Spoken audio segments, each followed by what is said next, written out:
দুই শরিক দলের হামলা পাল্টা হামলায় উত্তপ্ত ত্রিপুরা। বিজেপি এবং তীব্রমথার সমর্থকদের সংঘর্ষে কার্যত রণক্ষেত্র হয়ে উঠল ত্রিপুরার খুমলুং।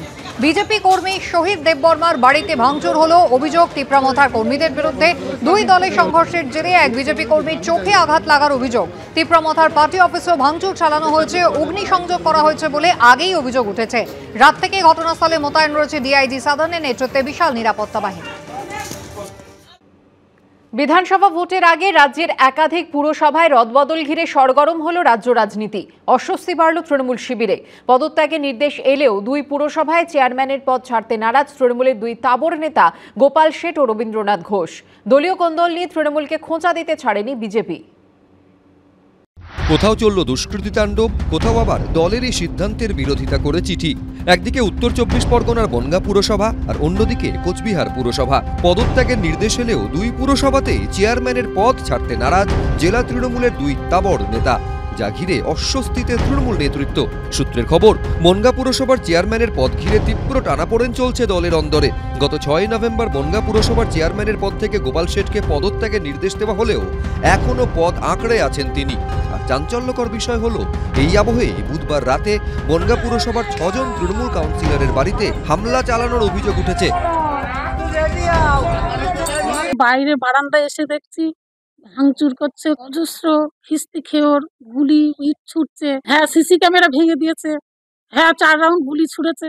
10 থেকে 12 রাউন্ড গুলি চালিয়েছিল এবং একটা গুলি লক্ষ্যভেদ করে আমার ছেলে যে ঘরে থাকে। দলের কাউন্সিলররাই নিরাপদে নেই, সাধারণ মানুষকে কিভাবে নিরাপদ দেবো, এটাই আমাদের দাবি। সূত্রের খবর, বুধবার রাতের এই হামলার কয়েক ঘন্টা আগেই বনগাঁ তৃণমূল জেলা পার্টি অফিসে বসে গোপাল শেঠের বিরুদ্ধে অনাস্থা আনতে 15 জন তৃণমূল কাউন্সিলরকে নিয়ে বৈঠকের আয়োজন করা হয়।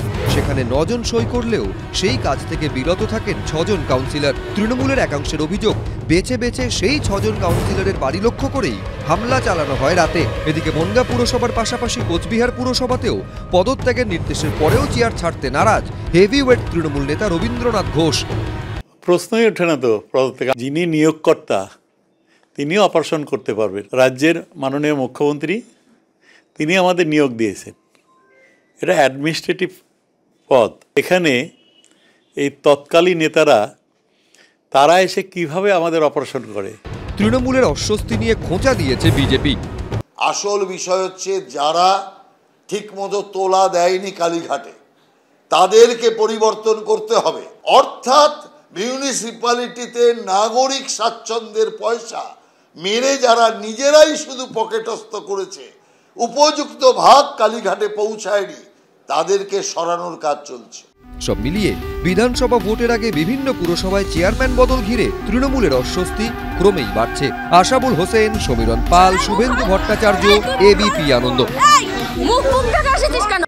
নতুন চেয়ারম্যান নিয়োগ নিয়ে তমলুক পুরসভায় তীব্র অসন্তোষের জের। এবার ভোট কুশলী সংস্থা আইপ্যাককে তুলোধনা করলেন এই পুরসভারই তৃণমূল কাউন্সিলর পার্থ সারথী মাইতি। বললেন, যেখানে দেখবেন সেখানে বেঁধে রাখুন। অন্যদিকে উত্তর দিনাজপুরের ডালখোলা পুরসভায় শেষ মুহূর্তে অজানা কারণে ভেস্তে গেল বোর্ড অফ কাউন্সিলরদের বৈঠক। আইপ্যাক বলে একটি বড় সংস্থা আছে, আমাদের কর্মীদের কাছে আমি আবেদন, যেখানে দেখবেন সেখানে বেঁধে রাখুন। ভোটের মুখে একাধিক পুরসভায় রদবদল করেছে তৃণমূল, যা ঘিরে দিকে দিকে কোন্দল, বিতর্ক। পূর্ব মেদিনীপুরের তমলুক পুরসভায় নতুন চেয়ারম্যানকে নিয়ে তীব্র অসন্তোষ প্রকাশ করেছেন তৃণমূল কাউন্সিলরদেরই একাংশ। আর এই আবহে নতুন চেয়ারম্যান বাছাই নিয়ে ভোট কুশলী সংস্থা আইপ্যাককে তুলোধনা করলেন স্থানীয় তৃণমূল কাউন্সিলর পার্থ সারথী মাইতি। খারাপ ফল হলে আইপ্যাকের কর্মীদের বেঁধে রাখার দাওয়াই দিলেন তিনি। আইপ্যাক বলে একটি বড় সংস্থা আছে, যিনি সবাইকে নজরে রাখেন। তুমি টাকার বিনিময়ে এসেছো বাবা, টাকার তোমাকে জেতাতে হবে। কিভাবে জেতাবে? আমাদের কথা তো শোনোনি। আমাদের কথা না শুনেই তুমি একটা দুর্নীতিগ্রস্ত লোককে চেয়ারম্যান করেছো। তোমার মনে হয়েছে ওই লোকটা ভালো, তাহলে খারাপ হলে তুমি দায়িত্ব নাও। তোমার দায়িত্ব নিতে হবে। আমাদের কর্মীদের কাছে আমি আবেদন, যেখানে দেখবেন সেখানে বেঁধে রাখুন। যদি কিছু বলার থাকে সেটা দলের পক্ষ থেকেই তার উত্তর দেবে বলেই আমার মনে হয়। এটা আমার ইখতিয়ারও নয়, আর এই প্রসঙ্গে মন্তব্য করারও আমার ইখতিয়ার নেই। তৃণমূলের দ্বন্দ্ব নিয়ে কটাক্ষ ছুড়ে দিয়েছে বিজেপি। এটা একটা তোলামূল পার্টি, ওনাদের যে বেশি অর্থ দেবেন তাদেরই পদ পাওয়া যায়। তমলুক পুরসভায় যখন এই পরিস্থিতি, তখন উত্তর দিনাজপুরের ডালখোলা পুরসভায় ভেস্তে গেল পুরবোর্ড গঠনের প্রক্রিয়া। 10ই নভেম্বর দলীয় নির্দেশে ইস্তফা দেন ডালখোলা পুরসভার চেয়ারম্যান স্বদেশ সরকার।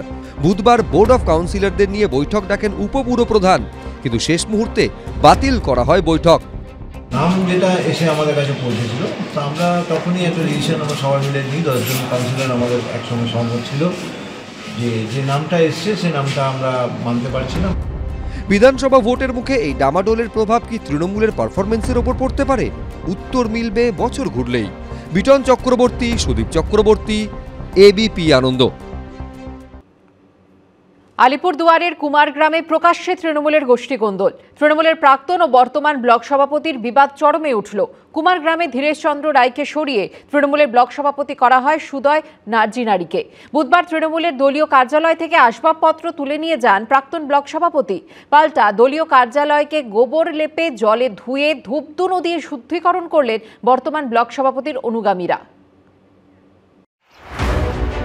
কেউ নিয়ে যাচ্ছেন ফার্নিচার, কেউ গোবর জলে দলীয় কার্যালয় শুদ্ধ করছেন।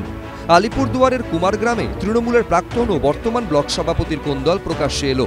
26শে আগস্ট কুমারগ্রামে তৃণমূলের ব্লক সভাপতি বদল হয়। ব্লক সভাপতির পদ থেকে সরানো হয় ধীরেশচন্দ্র রায়কে। নতুন ব্লক সভাপতি করা হয় সুদয় নার্জিনারিকে। এরপরই বুধবার ব্লক তৃণমূল কার্যালয় থেকে আসবাবপত্র নিয়ে আসেন প্রাক্তন ব্লক সভাপতি ধীরেশচন্দ্র রায়। আমাদের ব্লকে কোথাও কোনো নির্দিষ্ট করে কোনো পার্টি অফিস ছিল না। ব্লক কার্যালয়ের প্রত্যেকটা কার্ড আমি নিজের হাতে নিয়ে গিয়ে সেখানে করছি। সেখানে যে এত ফার্নিচার সাজানো আছে সেগুলো আমার নিজের হাতে, নিজের খরচায় নিজেই। তো আমি হঠাৎ করে শুনলাম যে আমার টেবিল থেকে নতুন ড্রয়ারগুলো ভেঙে দেওয়া হলো।